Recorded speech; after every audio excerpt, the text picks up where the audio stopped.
Ya, selamat datang di Tekno Ed Studio. Selamat datang kembali untuk teman-teman yang mungkin mau lanjut pembelajaran dari video sebelumnya mengenai infrastruktur jaringan dan kali ini di video saat ini kita akan membahas seputar router ya, karena basically dari router inilah kita akan memanage segala hal eh, kebutuhan networking yang ada di rumah kita. Nah, di sini saya akan memberikan satu contoh. Kalau kita akan menggunakan router board dari Mikrotik ya 750 yang memang umum untuk digunakan gitu di kebutuhan-kebutuhan rumah gitu ya. Nah, di sini untuk spesifikasinya untuk Hexlite sendiri 750 Mikrotik router board itu terdiri dari 5 port Ethernet ya. Dan ini masing-masing adalah 100 mega interface-nya. Kecepatan interface-nya 100 mega, 100 Mbps gitu. Nah, dari 5 interface yang ada, saya akan mengalokasikan satu port untuk WAN atau untuk menerima internet dari modem atau ONT ISP tempat saya langganan gitu ya. Kemudian di ether kedua 3, 4, dan 5 ini karena saya tidak punya switch, jadi saya akan gunakan 4 ini untuk LAN kemudian di bridge gitu. Jadi ini nanti yang akan mengalirkan internet dari router ke berbagai macam perangkat yang ada di rumah saya. Oke, kita mulai saja masuk ke Winbox ya. Ini kita belum setting apa-apa, ini semuanya sudah di reset, masih kosongan, tidak ada konfigurasi apapun. Hal yang perlu kita lakukan pertama kali adalah membuka Winbox-nya tentu saja, kemudian kita masuk ke menu ke tab Neighbor. Setelah itu kita refresh ya. Kalau misalkan routernya sudah tercolok ke laptop atau ke PC, itu pasti akan langsung terdeteksi oleh Winbox gitu. Dan kabel yang digunakan ya tentu saja kabel Ethernet gitu ya. Oke, kita masuk saja. Untuk loginnya ini username-nya admin dan passwordnya kosong. Kita connect, itu adalah sebuah username dan password default ya, akses default dari sebuah router Mikrotik. Nah, kita sudah masuk. Yang pertama kali kita lakukan adalah setting dulu username dan passwordnya dulu ya, karena kan tadi passwordnya kosong.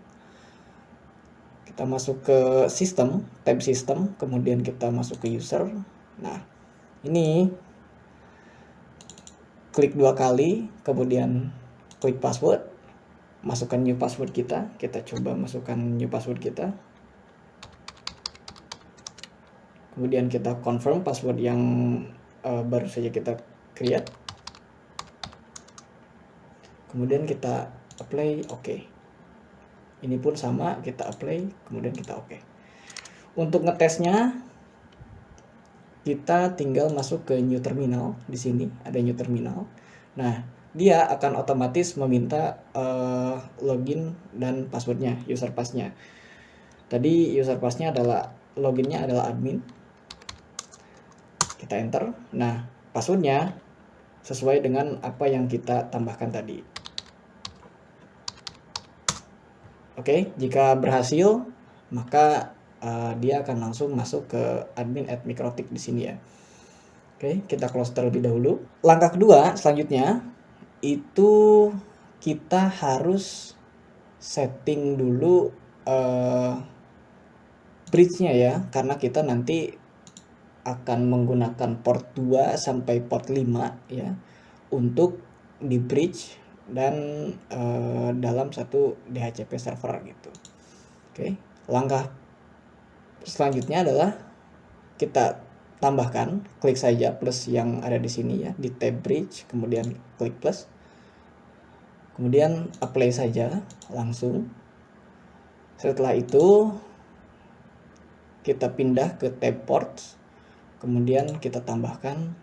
Nah, karena Ether 1 ini akan kita jadikan WAN atau yang nanti menerima koneksi internet dari modem ISP, maka kita lewatkan saja yang ini, langsung saja ke Ether 2. Apply. Oke. Nah, kemudian jangan khawatir ya teman-teman kalau misalkan si routernya tiba-tiba logout dan login otomatis. Nah, ini error wrong username or password karena tadi kita sudah menambahkan password dan ini passwordnya masih kosong. Kita tambahkan saja passwordnya.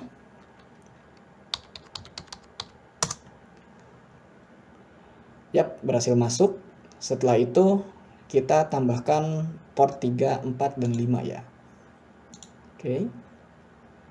Port 3. Oke, bridge-nya ini di bridge 1 ya. Karena tadi ngikutin yang dari sini. Oke. Kita play. Kita tambahkan lagi di Ether 4, apply lagi.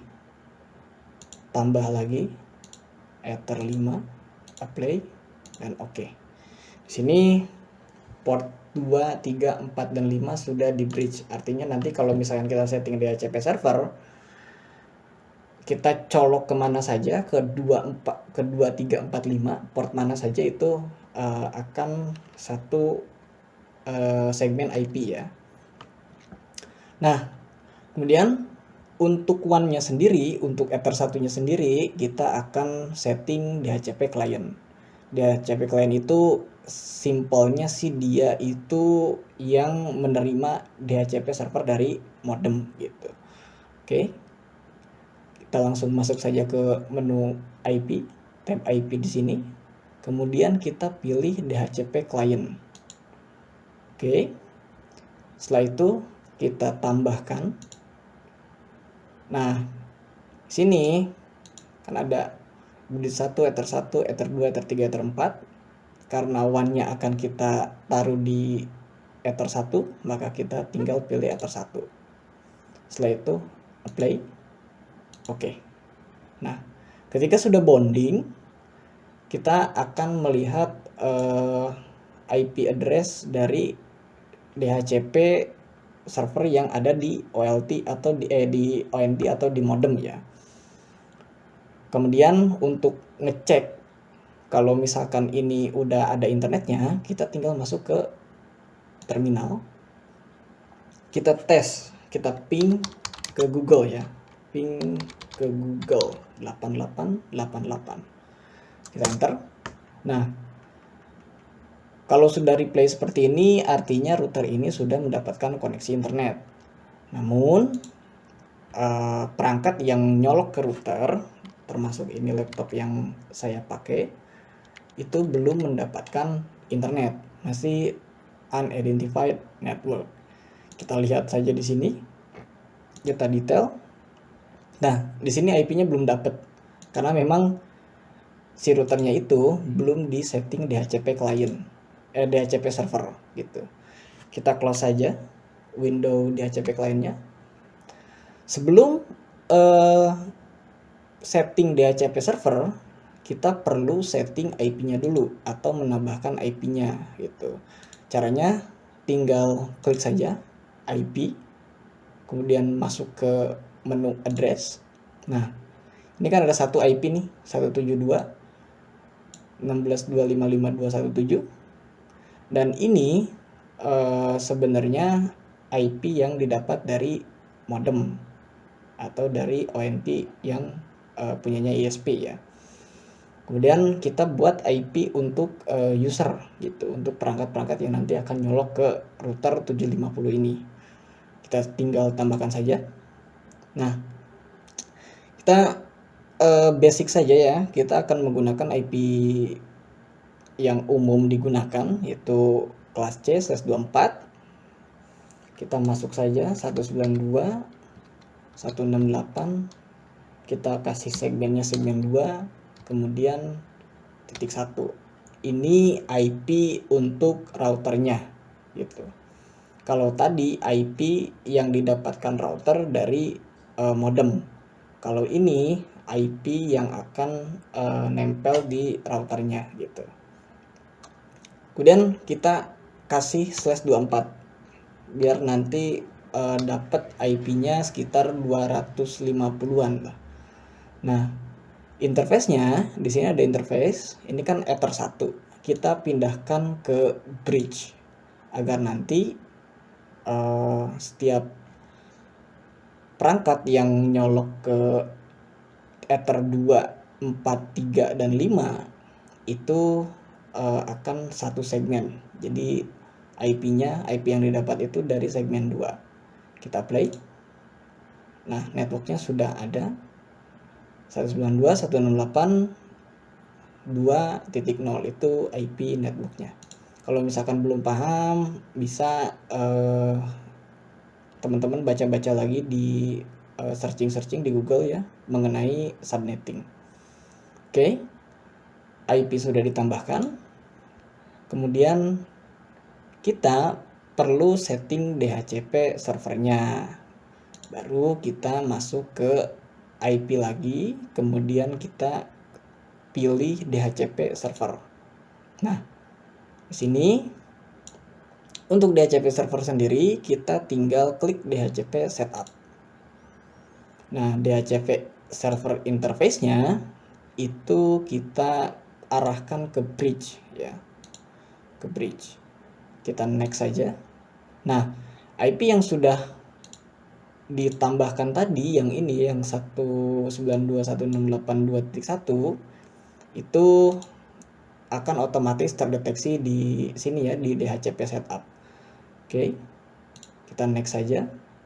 Gateway-nya sudah dapat sesuai ya dengan apa yang kita tambahkan. Kita next. Nah, ini address to give out atau range IP-nya dari 192.168.2.2 sampai 2.254. Kita next. DNS servernya kita masukkan saja DNS server Google ya 8.8.8. Kita next saja. List time-nya abaikan saja, kita next saja langsung, dan DHCP sudah terkonfigurasi. Kita klik OK. Akan tetapi walaupun router ini sudah disetting DHCP client, kemudian mendapatkan akses internet dan DHCP server sudah disetting. Oke. Namun di sini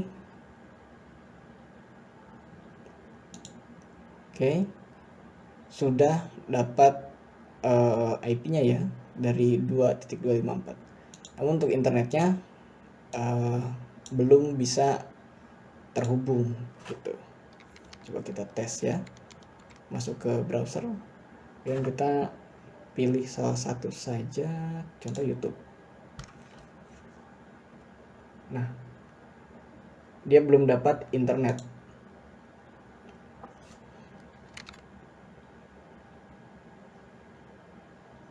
Oke. Nah, connect to the internet. You're offline. Check your connection.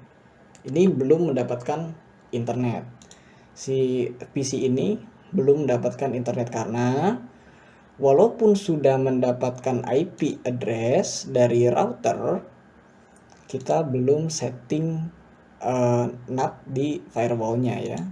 Jadi setelah setting DHCP server, kita harus setting juga NAT-nya gitu. Untuk setting NAT, kita tinggal masuk ke IP lagi. Kemudian kita masuk ke menu firewall. Nah, ini yang saya maksud ya. Di tab NAT ini masih kosong. Ini perlu ditambahkan. Oke. Klik saja plus ini ya. Kemudian kita ke general dulu. Nah, di general ini ada DST NAT, dan Source NAT. Kita akan pilih Source NAT untuk konfigurasi NAT-nya ya. Kemudian kita masuk ke tab Action. Kemudian di sini ada banyak, ada Accept. Kemudian ada DST, SRC, DST NAT, dan lain-lain lah. Kita harus pilih yang Masquerade. Oke. Setelah itu kita apply saja. Kita oke. Dan di sini sudah ada traffic. Oke. Sudah ada traffic. Kemudian kita akan lihat access type connection Ether 3 sudah mendapatkan internet. Maka dari itu kita akan coba ya. Kita masuk ke browser. Kita masuk ke YouTube. Sini sudah ya. Oke. Kita tes speednya ya. Kita pakai Ookla saja. Ookla speed test. Oke. Nah, ini udah dapat internet ya. Kita masuk saja.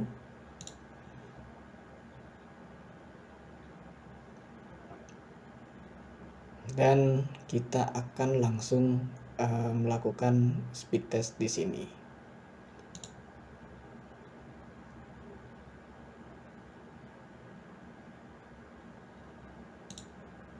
Oke. Nah, sudah dapat ya koneksi internetnya. Downloadnya ya lumayan cukup lah ya untuk satu user. Karena memang dari ONT-nya di limit ya untuk pembelajaran kita kali ini yang terhubung ke router 750-nya ini. Oke, kita masuk lagi ke Winbox. Nah, agar tidak bingung untuk kalau misalkan untuk troubleshoot gitu ya, nanti kalau misalkan ada kendala di router gitu untuk melakukan troubleshoot atau maintain, kita akan kasih nama si Ether 1, Ether 2, Ether 3, Ether 4 ini dengan komen ya. Kita kasih saja klik kiri ya. Ini Ether 1, klik kiri. Kita pilih komen. Kemudian kita kasih nama 1. Nah, sementara dari Ether 2, 3, 4, sampai 5 kita lakukan hal yang sama dan kita akan kasih label LAN. Sudah selesai. Dan ya, sesimpel itu ya teman-teman. Kalau untuk setting router, yakni DHCP client, kemudian tambahkan IP, DHCP server, terus juga setting NAT di firewall gitu. Oke. Dan mungkin itu saja untuk video kita kali ini. Semoga bermanfaat dan ikuti terus video-video dari Tekno Edge Studio mengenai pembahasan seputar dunia IT. Terima kasih atas waktunya dan sampai jumpa. Dah.